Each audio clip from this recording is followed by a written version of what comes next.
everybody. How's everybody doing? Good. Oh, are we good or no? We're good. Yeah? Okay. So I wrote up a whole speech, and I'll read some of it, but I don't really like standing behind a podium, and obviously don't need a mic. Everybody up top can hear me? Yeah? Okay. So, as you mentioned, I'm an MMA fighter, so mixed martial artist. I'm a veteran. I was deployed to Kuwait and a little bit of Iraq. I'm a business owner, so I bought a business in April, and then obviously in the Army Reserves as well. When I searched the word grit, multiple sources define it in psychology as a positive, non-cognitive trait based on individuals' perseverance of effort combined with passion for a particular long-term goal or end state. The perseverance of effort promotes the overcoming of challenges that lie on the path to accomplishment and serves as a driving force in achievement and realization. Does anybody know Angela Duckworth at all? Yes? No? No. Okay. You gotta read up on Angela Duckworth. Angela Duckworth and her colleagues extensively studied grit. They actually went to West Point to study grit and try to determine why some people stayed and then why people quit, right? And her determination, she determined that it was grit was a better predictor of achievement than intellectual talent or IQ. Personally, I believe grit can be tested both physically, mentally, and emotionally. I'm only 25 years old, right? I graduated in 2015, so I've only been out of school for 3 years. The easiest that I've found is physical grit, right? Physical training is a pretty easy obstacle to overcome. Everybody here hopefully works out, right? Okay, yeah. Don't raise your hand if you don't work out. You should be working out, so just say that you do. As stated before, I'm an MMA fighter. I started in Taekwondo. I've been training in Taekwondo since I was 6 years old, so it's been about 19 years that I've been training. I hold a third-degree black belt in the same discipline, and I actually have a title shot November 4th at 105 pounds up in New York. So if you would ever, Google me or YouTube me, you will see my fights. And unfortunately, I can't show you the thumbnail vid, but it's pretty good. No lie, pretty good. So in training, you wake up. You got hours in the gym that you have to work out day in and day out. You have to cut weight, right? So for me, I don't cut as much weight, but I cut about 6 to 7 pounds, which still means that I don't eat for a day, and I don't drink anything for a day, and I make sure that I, work out to sweat. So that takes a lot of work. And there's also a lot of mental preparation in terms of fighting somebody. You got to know their game plan, right? Find their weaknesses, build a game plan. And then you have to practice that game plan so much that it becomes instinct, right? So there's a lot of physical preparations, but the physicalness is the easiest part because there's a lot of immediate gratification when you're working out, right? Let's say you have a tough set and you're running hard sprint set. There's a moment during that sprint set where you're thinking, I can get stronger, I'm flying, right? I'm flying, I'm feeling great, your body's working exactly how it's supposed to. Does anybody fight at all? Yeah? Okay. So you're training, right? You're putting hours in the gym, and then all of a sudden you hit somebody just right, and it's just, anybody hit? Probably not. Unless it's competitive hitting, anybody hit somebody really hard and it feels great, right? I mean, you just, and you have immediate gratification saying that is exactly how I should be doing it, and I'm moving forward. So all those hours of work and that grit that you need to have to train is a little bit better because you have that immediate gratification, right? The grit really is involved when there's not that immediate gratification. When I'm training for 5 weeks and all of a sudden the fight drops because the person doesn't want to make weight, and then those last 5 weeks are out the window. Or since I've been back in January, I've tried to set up 7 fights. Guess how many actually happened? One. Since January, I've had 1 fight, and I've trained every time for those competitors. So it's a lot tougher, and it's definitely mental preparations. But you have that immediate gratification that comes with training, right? That comes with the physicality. On the basic, the physical pain is just a response that your body has, thinking that it's in danger, right? You go through a gym lift set and your arms start to hurt, your legs start to hurt. You can get over that. just by mentally saying, I know I'm not in any danger, I'm going to keep moving forward. So the physical pain is probably the easiest one. It still requires grit, but there's still that long-term goal. But it's definitely the easiest one to get over. And it's not like what the video showed, those Rocky Balboa montages of training and jumping and everybody's putting their hands up. It's a lot more complicated than that. Grit is more of a grind. It's dirty and it's rough. It's in the moments where there isn't that immediate gratification. As I reflected on this topic and my past, I realized that grit is present when stuff isn't going well. The physical challenges, although tough, are the easiest ones to overcome, because there will be progress. As slight as it is, there's progress, telling you that you're going in the right direction. It's the mental challenges that are tougher. Progress is invisible. It's the ones that don't affect the body, but they plague the mind. And my most recent mental challenge was when I was deployed with a movement control battalion overseas. So a movement control battalion encompasses about 54 individuals, and it has basic sections. It has S2, S3, S4, S6, and obviously UMT. And so the goal of a movement control battalion is to manage the distribution network. Okay, so given a hub, we're the ones that prioritize the area of operations, and we tell you when you can move and when you need to move based on the combatant commander's requirements and mission focus. Does that make sense? So in layman terms, we pretty much tell you when you can go, what you can move, so that we ensure that the mission is moving forward. Okay, there's only one FCB in the area of operations. So as a military police officer, I'm a reservist military police officer, I was selected to be the battle captain in this MCB. And the battle captain is responsible for disseminating information and making sure that it gets to our higher command as well as all of our subordinate units. So I had a pretty big job in terms of making sure that I knew the entire battle space, knew every part of the area of operations so that I could give the information necessary or important to my higher command so that they could make other decisions. It was a great opportunity, and I really did learn a great deal. I never thought that being a military police officer, I would learn logistics in a transportation unit. I wanted to be a police officer, right? I got maced in Bullock. I got tasered in Bullock. I didn't talk about trucks or anything else, but I learned a great deal. I had 2 warrants that were working with me, and they were absolute experts at their field. The challenge actually arose as others and I, the warrants and I, became efficient at our work, and we gained knowledge of the operation. We knew the purpose and the mission of what we were supposed to do, and we ended up being really, really good at it. But we understood that we weren't able to affect lasting change. So it's really, we were put in a position where we knew our job, but we couldn't change anything. We couldn't improve it at all. So each day became Groundhog Day. The same issues, the same inefficiencies, similar, right? Similar to probably your cadetship, where you do the same thing every day, right? You eat the same Crozet food, for those of you that go to Crozet. If not, I'm sure your food is about the same, hopefully a little better. But it's the same day. But at least as you move forward, you can understand that you're getting better, right? For us, it was 270 days of endless monotony. We woke up, we went to work. A lot of times I made a lot of PowerPoint slides. It was so on and so, it happened over and over again. During the deployment, I became an essential part of the operation, integrating and coordinating thousands of movements throughout the area of operations. Throughout Jordan, Kuwait, Iraq, other areas as well, right, other countries as well. I was providing information to captains, majors, lieutenant colonels, colonels.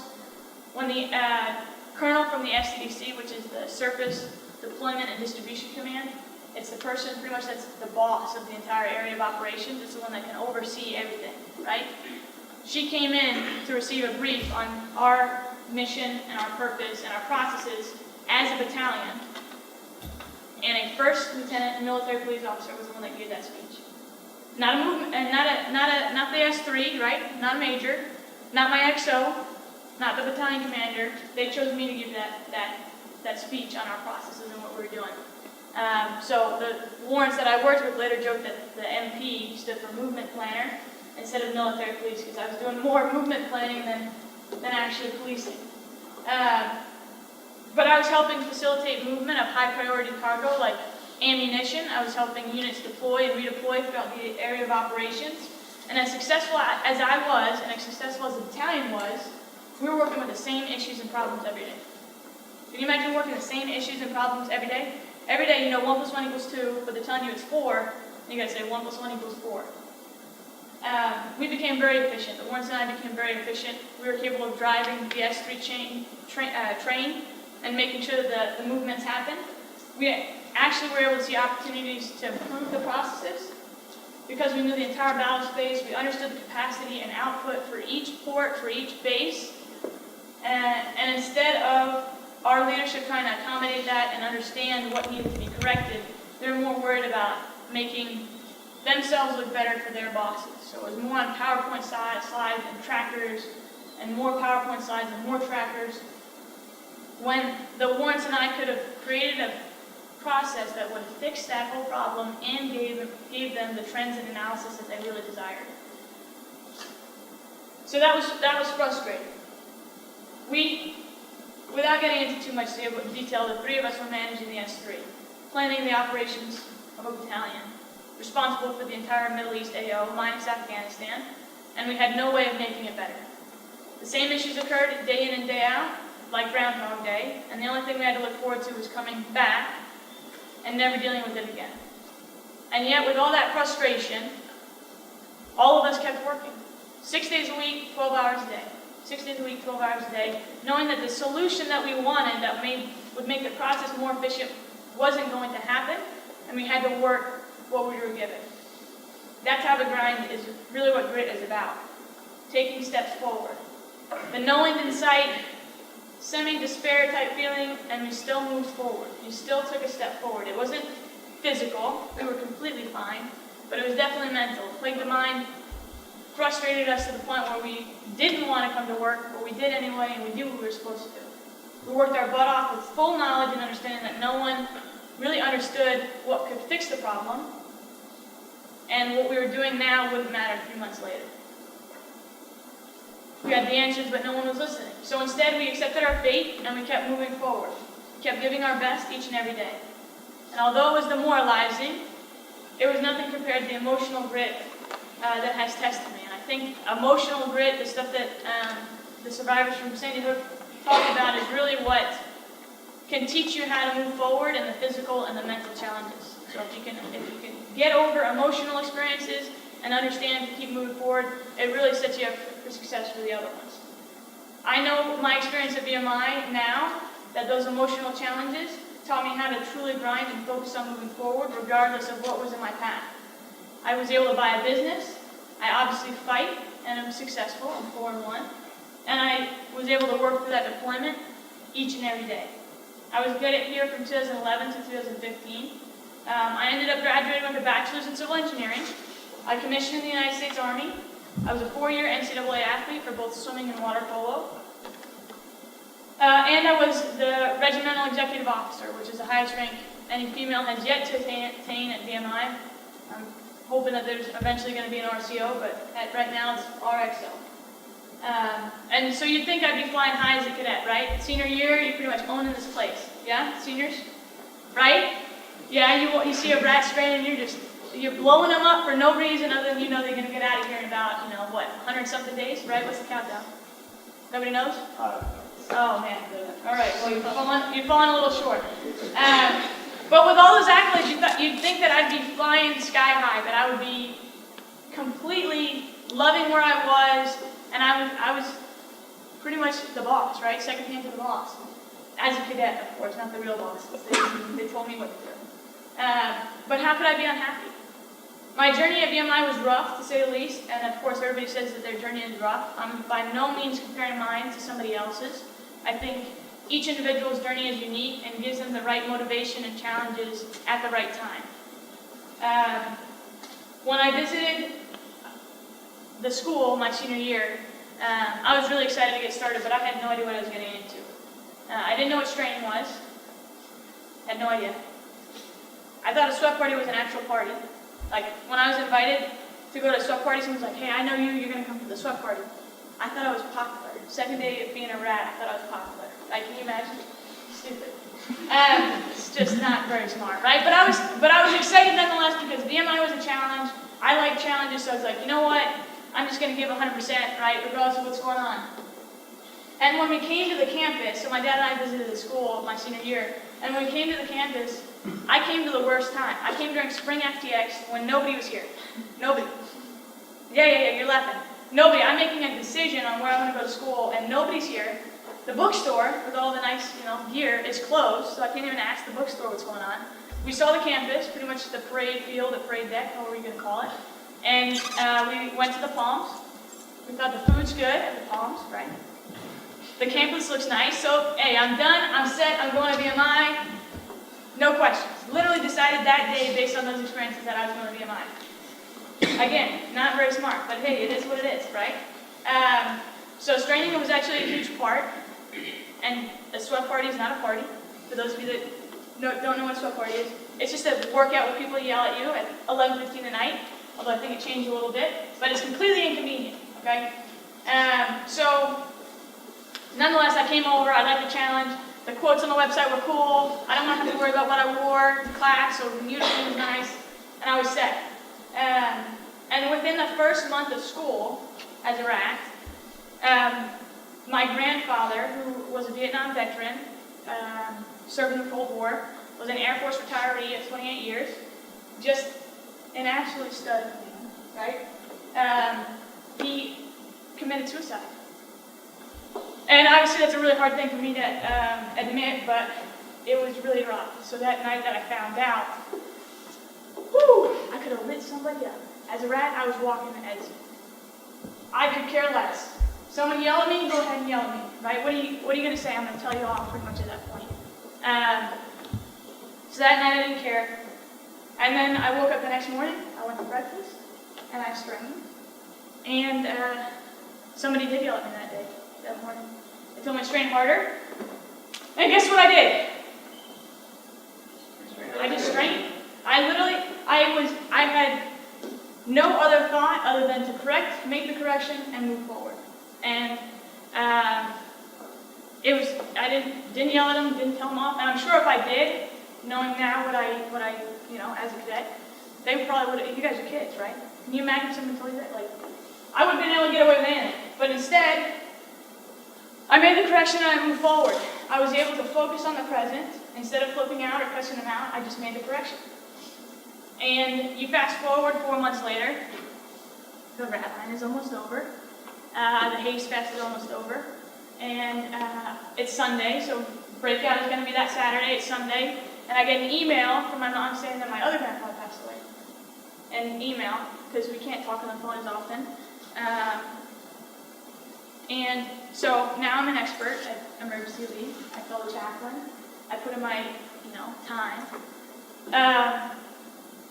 And when I told my mom to make the arrangements, when she was making arrangements, I said, I need to be back before Breakout. I need to be back. Like, we're going to have a funeral, we're going to do all that, but I need to be back before Breakout because that's really what's important. So I got into VMI at 12:01. Breakout was just 5 hours later. I made it before Breakout. I woke up to those beautiful sounds of, guns going off, planes going off. And I look back now, it took me a really long time, but I look back now and I realized I put all of those emotions to the side, and all I cared about was the red line. All I cared about was doing what I was supposed to at that given time. And even with those bumps in the road during my freshman year, I still felt like I was in my element. The physical stuff, I'm very, very, very physical, obviously as an MMA fighter, right? The physical stuff, love it. Push-ups, sit-ups, make me run, pull-ups, great.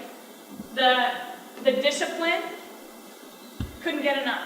The striving for excellence, that's the motivating stuff. That's what I teach my students all the time, is that you always have to continue to improve and move forward. You always have to challenge yourself. I teach adults as well. I tell them the same thing. Move, find something, because a lot of people like to stick and do one thing, right? So, VMI was perfect for me. I had been broken, unable to process my grandparents' deaths, to the point where I'd rather be back before Breakout than to spend time with my family. But it was perfect for me. VMI was perfect. In the background of those next 3 years, my uncle passed away, which my family didn't tell me about because they forgot. I found out during Thanksgiving. My aunt also committed suicide, and my mom was diagnosed with breast cancer. And that last one really hit home the hardest. That one was rough. So there's a photo on Facebook. Everybody has Facebook, right? Yeah. Listen, I'm getting emotional, but it's okay, because people can get emotional, right? So, you don't have Facebook? Yeah. Well, if you went to Facebook, my sister posts all the photos. I don't post any photos, okay? I refuse. I'll be tagged in photos, but I won't post any photos. So there's a photo on Facebook. It's my family at the dinner table, my senior year, and we're all wearing t-shirts. How many people dress up for Thanksgiving? Yeah? Like, it's a whole family thing, right? You gotta wear nice clothes, you gotta make sure you take a shower, do your hair, right? Okay, so we're around the dinner table at Thanksgiving, and we are wearing, my dad's wearing a running shirt. I think I'm wearing gym clothes that maybe I got in high school, so they're 4 years old, right? We could care, we don't care. And the photo looks, all of us are smiling around the dinner table, and the photo goes, or the caption states, Reeds don't dress up for Thanksgiving. We just do kind of what we do. And anybody looking at it would think, oh my gosh, that's just what that's the Reeds. They're just having a good time, they're laughing, they're enjoying their Thanksgiving day. But in reality, that was the day after my mom was told she had cancer. After. So that photo is really all of us trying to pretend like everything's okay. Making jokes, drinking a little bit, smiling, fake laughing, of course. But we were scared out of our mind that we were going to lose somebody else. Because that's what kept happening. And nobody really knew about it. So my teammates, thank God I had a team, a swimming and water polo team. Some of my teammates knew. But with the cadets and the faculty and staff, I was an NCAA swimmer, I was a water polo player, I was a mechanical, then civil engineer, who was a top corporal in their company. I was a Delta First Sergeant, Mad Dogs. I helped plan our ring figure, and then of course I was the RXO my senior year. Right? I was just on top, on cloud nine. I was just getting all the accolades that you'd think that you'd be getting, and I had good marks. There was no reason for anybody to think that something else was going on. And it's tough to explain being broken. I know some of us probably have gone through things as well. But I was pretty much broken most of my cadetship. Definitely having a hard time. But I would grind and I would work, pretty much with my body as a driving force. I wasn't exactly sure where I would end up, but I had a feeling that my effort at some point would matter and make a difference. If I kept taking steps forward, I would feel happy and successful at some point. It had to come together. Like some grand plan, it really didn't matter, what was happening, but it had to come together. And it really didn't, not at least during my cadetship. Didn't feel like it during my cadetship. I felt like I always had to do more. And all the success that I attained didn't feel like enough. I lost 4 family members and almost 5, and I wasn't feeling successful because emotionally I was empty and I was shattered. And I look back now and realize that it was all just grit. It was all just kind of what the talkers on the panel were talking about, and just take a step forward, just move forward. I didn't have the immediate gratification at all. Just a desire to keep moving forward. Whether it was due to the fact that I thought if I stopped, I wouldn't be able to continue, or whether I really thought that it was going to help me feel better. I wanted to do more, and I had no idea what my success was going to look like. No idea. If you told me my freshman year that I was going to be an NCAA water polo player, didn't know how to play water polo my freshman year. If you told me that I was going to be a water polo player, that I was going to be an RXO and a civil engineer, I wouldn't have believed you. But that's what grit's about. It's about when there's no finish line, when there's no sight at the end that you can see, there's no light that you look for. I don't think grit is getting an A on a test. I don't think grit is running a marathon, even though that one's challenging, right? What do you got to do to run a marathon? Stubborn for 3 hours, right? You just got to take your foot and move forward for 3 hours. There's your marathon. To get an A on a test, you got to study for a week straight, right? Or if you're doing the whole cadet thing, you study the last 4 hours before the test happens, during the finals, right? But you don't need grit. You don't need grit. Grit is something that's harder than that. It's more difficult, and it happens for so long, and occurs with no immediate gratification for so long that you forget about the word grit. You barely care about practicing grit or getting better at grit. And for example, right, grit isn't patience, right? Has anybody driven behind a really slow person? Yeah, you want to like honk on your horn, right? Or you're in a coffee shop. Okay, I don't really go to coffee. I just like my coffee black. But if you're in a coffee shop and you're ordering a coffee with two things, and the person in front of you is deciding that it's going to be a latte slim with soy milk and caramel and a mocha iced venti, whatever it is, you can sit back in that moment and say, I'm practicing patience. You can literally have that thought where you're saying, I'm going to practice patience today. That's me practicing patience, right? Okay? Or you're working out and maybe your legs feel tired or your lungs are filled with, heat. You feel like they're burning up. You can say, I'm getting stronger. I'm practicing determination. I'm getting better. Grit doesn't allow you to do that. You're not training for something for 4 months. You tear or break something, right? Or if you're an athlete, you're waiting for that competition. You tear or break something.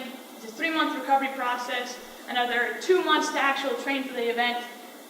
At some point, you're not thinking, I'm really practicing grit right now. I'm getting better at grit, right? You're probably mad, most likely pissed that you can't train, but you go to physical therapy anyways because you know that that's going to help. It's going to pay off. You cross-train in the pool instead of running because at some point you have an idea or a feeling that it's going to get better. And that's where grit really comes into play, is that moving forward. Grit is only present when there's no end in sight. And regardless of whether you can see the end point, it has nothing to do with that. Even today, I have no idea what my success is going to look like 10 years from now. I've been successful, yes. I have accomplishments under my belt, but I have a belief that's so set that it's a knowing at this point. I know this isn't the definition of my success, and because I'm worth more. I deserve more in life than this right now. And by no means am I saying I'm not grateful or I'm not fortunate for what I have or what I've been able to do. But if I were to say right now that I'm done, like I'm going to sit back and hang out for a little bit, then how would I be moving forward, right? How would I be making myself better? So instead, I continue to work, I continue to grind, I continue to progress. If I have a fight canceled after 5 weeks of training, no worries, the other girl's just going to get it worse, right? The next person I see in the cage is just going to get twice as much. If I have somebody cancel in my school, they decide the membership's not for them, don't worry, I'll find somebody, two other people that can take their spot. I know my hard work will pay off, I know it. And even if I'm at the point where I don't know what I'm working for, or why I'm working for it, or how long I'm working, I know it's going to pay off. So if I were to try to provide some insight in the experiences that I've had thus far, it would be to never stop grinding. Be okay with grinding. Show up earlier, leave later, and be okay with not emotionally feeling okay. You don't need to necessarily feel like you're on top of the hill to keep getting better. Get up and do what you need to, regardless of how you feel. Even if you understand that benchmark that you're looking for, that goal that you're looking for, isn't the end game, do it anyways. Just keep moving forward. If it moves you forward, you do it. If it makes you feel uncomfortable, you do that one first. I've been beaten up to the point I want to cry. Literally beaten up to the point I want to cry. Like tears. Okay, thrown in a cage for 4 hours, just broken down. I've hit bricks, because why not, right? How many people broken bricks? Hit bricks? Maybe not everybody. But they've broken. The bricks have broken. And I can't tell you what you're going to be doing exactly 10 years from now, but I do know that if you look for the grind, you'll be closer to your definition of success. It's amazing how fearful today's society is to search out challenges and put themselves in awkward situations where they might fail. And even less of those people who find ways to challenge themselves stick with it long enough to actually see a successful outcome. I've learned in life that nothing is well defined except for the honor code. Never break that one, that is very well defined. But life is messy, right? And when we think that we're at the peak, oftentimes there's another mountain over the ridge. And it's not necessarily a bad thing, because it means that we can keep moving forward. Those people that are successful are the ones that keep moving forward. I hope that you accept the opportunities that challenge you and test your physical, mental, and emotional grit, because that is proven to define how successful you actually will be. Thank you very much.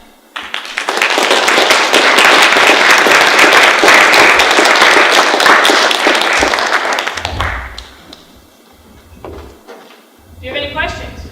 Yeah, go ahead. I know that personally I identify with a lot of what you mentioned about moving forward. Yeah. I find myself, though, often detaching from some issues that I have. How do you walk the line between grit and not dealing with your emotions? I can tell you from personal experience that when my senior year, or my cadetship, okay, there were obviously moments where you can't necessarily have that opportunity to think about what just happened, right? And that's okay, because most of the time you're just not prepared to go to that extent. So I think for me, my best advice would be to even though you know that you're not necessarily in the right spot, find things that are going to move you forward, and with time, you're going to be able to revisit that. So I've been gone for 3 years, and I think probably when I graduated was when I started thinking about my cadetship and what happened, and that's what I was able to do. Because I felt the same way. Wasn't dealing with it. I would go to the funeral, and I would hold somebody's hand, and I would have no problem doing any of that. And I never really gave myself time to mourn, so to speak. But I don't really do that very well. I like to move forward, keep my body forward, and then when I'm in a position where I feel like I can sit back a little bit and think about it, then you have to explore it. So I would say don't forget about whatever the experience is, right? If it's that type of experience. But don't necessarily stop and feel like you need to do that at that point, because you're going to find opportunities and you're going to find ways to deal with it, how you deal with it best. So it's all based on the individual, but just because you feel detached doesn't mean that it's not going to get better. Just, one step at a time, so to speak. Yeah. You're welcome. What do you got? Ma'am, much of the discussion... You don't need to... Sorry. No, it's okay. Much of the discussion around this topic focuses on having grit and using that specific diction, but there's no really discussion of getting grit or developing, really. So what are your opinions on how grit can be taught, A, to individuals in our age group that are already pretty formed in their characteristics and work ethics and such, and B, in an academic setting such as this? So I don't, like in the examples, I don't think that you can be in a position practicing grit and say, I'm practicing grit now, okay? I don't think that happens. I think you can be working out and you can have a workout that's really hard and you know that you're getting stronger because that's how it happens. Grit is that long-term end goal feeling. So, for example, in my experience, I wasn't necessarily practicing grit, but I was putting myself in a position where I was able to use grit to be successful. Does that make sense? So instead of doing an exercise and trying to practice grit, I think knowing or having some type of belief system that allows you to continue to move towards a goal that you have is the best way that you can practice grit. It's not, I don't think it's taught. I don't think you can be taught it. I think you can know what it is and understand where it comes into your life and how it plays, but I don't think it's something that you can have a lesson book and say, okay, well, this is how I'm going to practice grit. This is what I'm going to do for grit. You have to put yourself in positions that are so challenging and difficult that you have an end goal that you have think so strongly of, right? So whether it's graduating or doing something in leadership, you have an end goal that's so important to you that regardless of what happens throughout that goal, you're going to move towards that goal. Does that make sense? Because that's pretty much the definition of grit. So if you can put yourself in a position where you're like, damn, this is going to be tough. I know that I'm going to be challenged. I don't know how I'm going to be challenged, but I know that I'm going to be challenged. But this is what I want, and this is how you're going to, this is what I'm going to get. Okay? And in that, it doesn't necessarily need to be really specific. So I didn't go to school, I didn't come to the VMI and say, I'm going to be an RXO, and I'm going to be this, and I'm going to be that. I had no idea. I didn't know what straining was when I came to VMI. No idea. I just knew that if I worked hard, that I'd have success at the end goal. So even if you have an idea of what success for you looks like, that would be probably my best feedback or insight to give you. Is just put yourself in a position where you're going to be challenged, but you have something that you're striving for, whether it's a belief or an actual goal that you're really determined on getting, and you'll be able to practice grit. I only realized that there's a lot of grit in my history only because I had to look back and see, what kept me going throughout those experiences. If that helps. Hopefully that helps. Anybody else? Yeah, go ahead. So in your life, have you looked for situations that'll be difficult for you, or have you just kind of been put into them and then come out of it and reflected on them? Okay. Good question. I will accept any challenge that comes to my feet. When I was interviewed for, so corporal was easy, right? In terms of, we're going to talk VMI because this is what people understand. So in rank, corporal was easy because you pretty much just like, yeah, I'm going to yell at some people and I'm 19. I'm going to, make people feel bad about themselves for a little bit. Train them, obviously. But where I really made that decision was I applied for first sergeant, knowing that I was an NCAA athlete that wasn't going to be able to attend a whole lot, right? I was a mechanical engineering major at that point. But my thought process was, what's the worst thing they're going to tell me is no? Okay. And they did tell me no, actually. The people that wanted me to be there weren't the cadets, it was Colonel Levinson. He actually brought me in the office. He's like, you're going to be the first sergeant. And I said, okay. And then I made course corrections to make sure that I could I told my coach, make sure I could go to the training. But I was never denying opportunities to challenge myself. That's pretty much what it is. Ring figure, they're like, hey, I need help with ring figure. All right, done. Senior year, I'm going to apply for RCO. Why not? They're going to tell me no. All right, I can be told no. There's worse things that have happened, right, in your life than being told no. So I would say I don't look for opportunities to practice grit, but I don't deny any opportunities that are going to challenge me or put me in a position where I'm feeling comfortable. So my high school year, I did martial arts. I've done martial arts since I was 6. I joined the swim team sophomore year. Do you know why? And I apologize for cussing because I'm not going to cuss because they got a camera. But I did it for blank and gigs. I just did it because I was like, I work pretty hard at martial arts. Let me see if I can try to swim. And I swallowed a whole bunch of fluoride water in my sophomore year. The coach kept me on the team because she said she knew me and I worked hard. But I was the worst swimmer and the entire team, the worst swimmer. But why not, right? But what's the worst thing they're going to do is tell me no, or that I can't. So I would just look for opportunities to challenge yourself. If you've never done it before, sign up for that one. If you really hate public speaking, speak to a whole bunch of people for no reason. Find opportunities that are going to challenge yourself, and then you're going to find that if you find opportunities that you've never done, you're going to be challenged in ways that you never have been before. So that's my insight. Any other questions? Yeah, go ahead.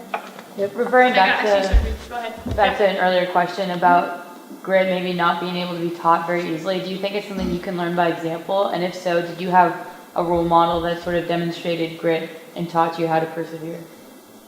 That's a really good question as well. You guys are pretty smart people. You must go to VMI. I'm joking. For anybody else who doesn't go to VMI, I'm joking. I'd say I probably looked up to my grandfather, and I think what it was not necessarily that he was gritful, but it was more based on character. So grit kind of plays in the same role, right? There's definitely a stronger belief system associated with grit than there is anything else. Just like what these guys were saying, you got to believe that there's hope, that there's going to be something better. And I think you can look for people and see I think you can find inspiration from other people. I think that's probably what is the best. I can find inspiration and say, like, this person is awesome. If they can do it, then I can try it. But I don't think you can rely on somebody else to be able to get you through a challenging spot that you need grit for.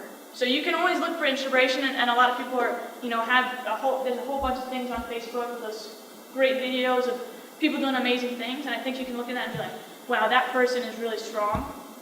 And you can have that in the back of your mind, knowing that that's something somebody else has gone through, so you can do this as well.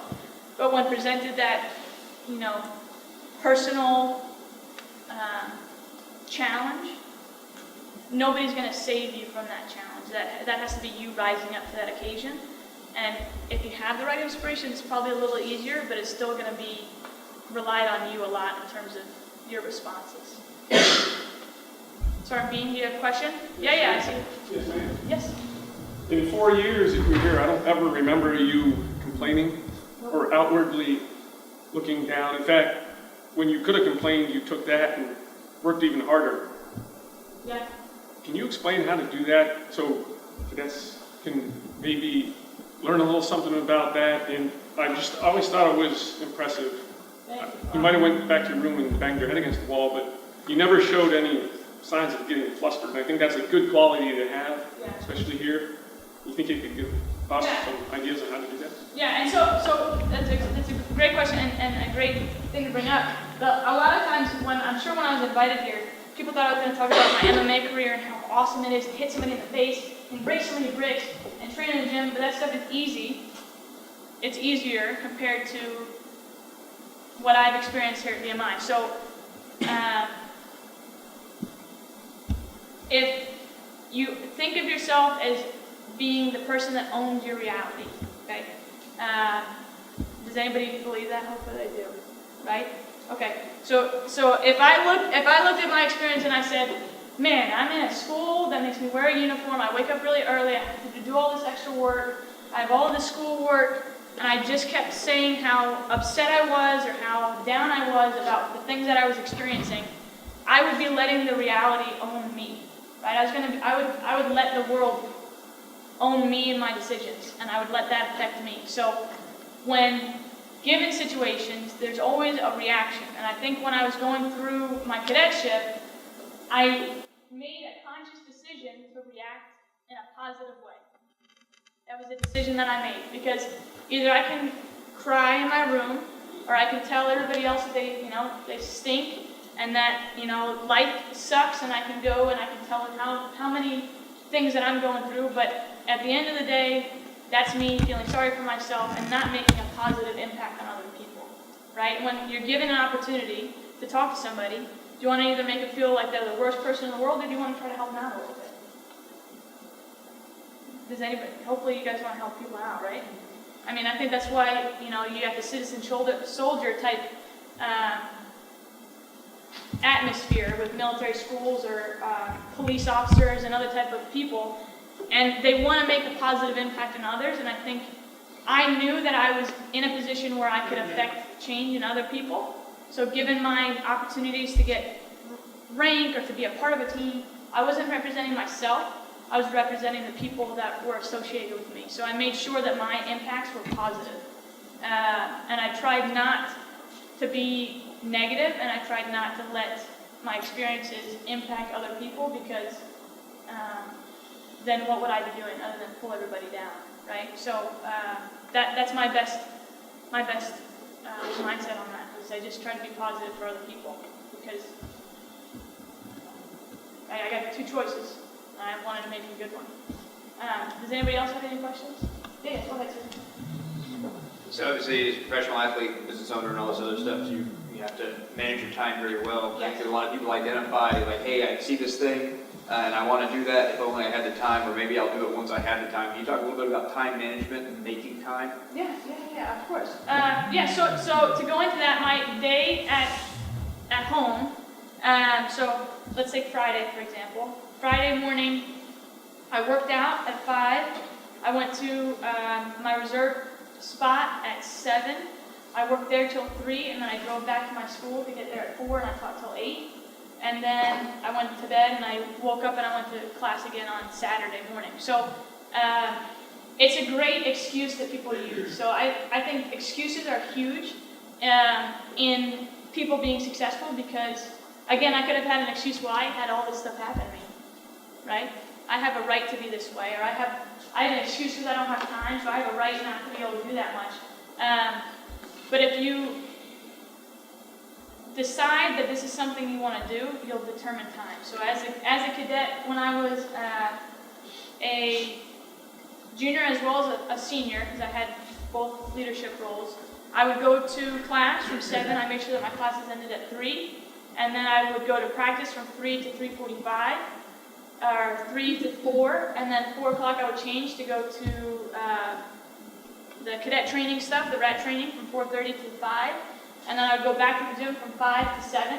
And then we'd have lunch, or I won't say 5 to 8, because we had late SRC. And then 8 I would eat, and then 9 on I would study. So you have to make a commitment to want to be successful and want to do that, whatever that is.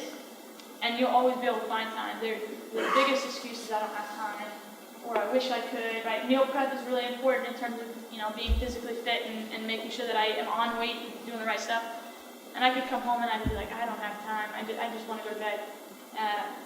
But you really make time for the things that you want to do. It's very, very simple. You make time for the things that you want to accomplish. And if you don't want to accomplish them, you're going to make excuses to not do them. Excuses are weakness. It's like a virus. It's horrible. It's gross. Any other questions? Yes, sir. You just used a word that I think is very important. You said you decided something, and I think, and I'd just like you to comment on this, the difference between deciding something and hoping something would work, or making a goal, or working toward. I think there's a difference in terms of your commitment. Would you talk to that for just a minute? Yes, sir. Yes. So a decision is very important because it puts you in the driver's seat. Hope. I can hope to win the lottery. I can buy my ticket. But the chances I'm not going to win the lottery, right? Anybody play the Mega Millions? No.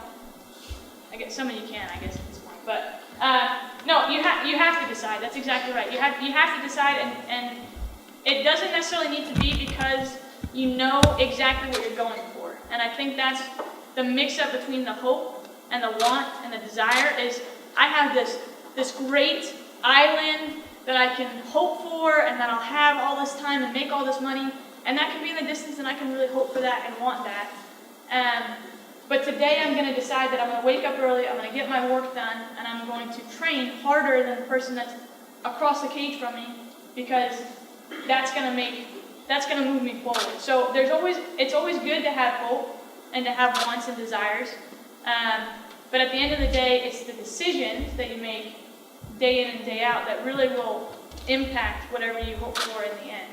So even the biggest difference is I always thought that hope was the thing that you needed. You needed to have a vision and know where you're going and know what you're going to do. How many people know what they're going to do when they graduate VMI? Okay. Half? Okay. I was a civil engineering major, mechanical engineering major. I came to school thinking I was going to be an Army pilot, and I own a business as a martial arts instructor. So I had a vision, I had an idea, but that's really not as important as making a decision today or in class or when you wake up to do something that's going to take you and move you forward, progress you forward. It doesn't necessarily need to be exactly what the vision is, but you have to decide and make choices that are going to make lasting impacts in terms of what you're doing in the future. So as a junior officer at the company grade level, especially on deployment, how have you taken the lessons that you've learned from VMI and owning a business and being an MMA fighter and pass that on to your subordinates in your organization? Well, so to put that first, you have to be in an organization that is willing to cultivate those leaders. Okay, so I was in an organization during the deployment that wasn't necessarily as willing or focused on cultivating that leadership, which is why myself and 2 warrants pretty much led the S3, because they knew we could do our job well, and that was what they were focused on, right? Us doing our job. Whereas now I'm in a unit that does care about cultivating leaders talks about how they want to send me to school, make sure that I do, great stuff, and that makes a huge difference. But I'm being used where I am best. So obviously I do MMA, I'm a martial arts instructor, right? We've said that over and over again. So I know a lot of nutrition, I know a lot of physical training, I know the best way to kind of get yourself in the right shape. So I'm being used as, in my profession, so to speak. So when I'm talking to soldiers, I'm speaking with the training NCO as well. One of my, side guys is, this is how we make you guys better, this is how you get your army ready, this is how we get you stronger. And then even with the deployment, I have a lot more logistics experience now than I did before. So I'm in a transportation battalion, which means I can tell people how to do the job right, how to explain it. And so I think being able to connect with something that you feel comfortable with, or that you're more or less an SME on, even as a low officer, is important. Because if I start talking to lower enlisted on airplanes and how they fly, like, I have no idea. You put me in that position, and I'm going to read you probably the PowerPoint, all the other Army trainings that you get, where you're just reading a PowerPoint. You don't necessarily have the ability to connect because you don't know that information very well. So when you're in a position, if you're ever trying to commission, or if you're going to commission, if you're given a unit and they have a certain mission, make sure you understand that mission really well so you can convey to the lower ranking soldiers what they need to do. And then obviously, if you have other aspects that you're good at, work to incorporate those as well so that the soldiers know you, sailors, know you more of a person that has something to provide to the unit instead of a new lieutenant that has no idea what they're doing and probably, doesn't know their right from their left. So, yeah. Any other questions? Alright, so that's about all the time we have for this first breakout session. Thank you for No, my pleasure. words of wisdom, your advice, and I know there's a lesson in there that we can all take. So on behalf of General P for cadets, thanks for your time. No, thank you.